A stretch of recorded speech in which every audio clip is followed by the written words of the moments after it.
আসসালামু আলাইকুম। অনেকদিন পর আবারও চলে আসলাম একটি রান্নার ভিডিও নিয়ে।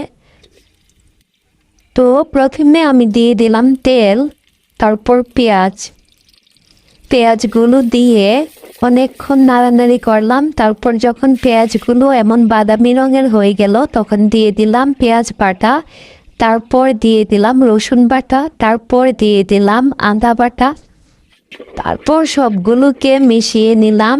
তারপর দিয়ে দিলাম জিরা বাটা, তারপর সবগুলো মশলাকে ভালোভাবে মিশিয়ে একটু ভুনা করে নিলাম।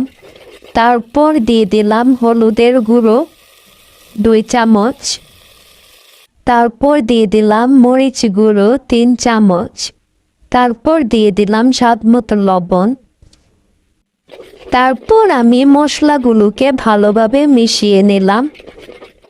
মশলাগুলোকে ভালোভাবে মিশিয়ে অনেকক্ষণ মশলাটাকে কষিয়ে নিলাম। তারপর অল্প একটু পানি দিয়ে দিলাম।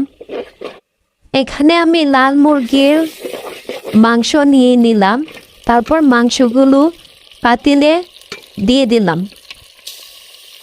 এইভাবে মাংস রান্না করলে খেতে অনেক মজা লাগে। তারপর মাংসগুলো দিয়ে অনেকক্ষণ কষিয়ে নিলাম। এই মুরগির মাংস সেদ্ধ হতে অনেকটা সময় লাগে, তো আমি সেই সময় অনুযায়ী মাংসকে কষিয়ে নিলাম। মাংস কষানোর মাঝখানে আমি দিয়ে দিলাম আলুগুলো দেওয়া শেষ হলে এইগুলো সবগুলোকে একসঙ্গে ভালোভাবে মিশিয়ে আরও অনেকক্ষণ কষিয়ে নিলাম। তারপর কষিয়ে রাখা আলু আর মাংসর মধ্যে আগে থেকে করে রাখা পেঁয়াজ বেরেস্তা দিয়ে দিলাম।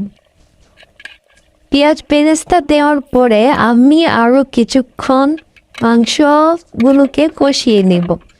আর এই মাংস একটু সফট না হলে খেতে তেমন ভালো লাগে না। তারপর আমি দিয়ে দিলাম পরিমাণ মতো ঝোল দিয়ে আমি সবশেষে দিয়ে দিলাম গরম মশলার গুঁড়ো। তারপর সবগুলোকে একটু নাড়াচাড়া করে ঢাকনা দিয়ে ঢেকে রেখে দিলাম ঝোলটা একটু কষা কষা হওয়া পর্যন্ত। ঝোলটা কষা কষা হওয়ার পর আমার রান্না রেডি। আর অন্য চুলায় পোলাও করে নিলাম।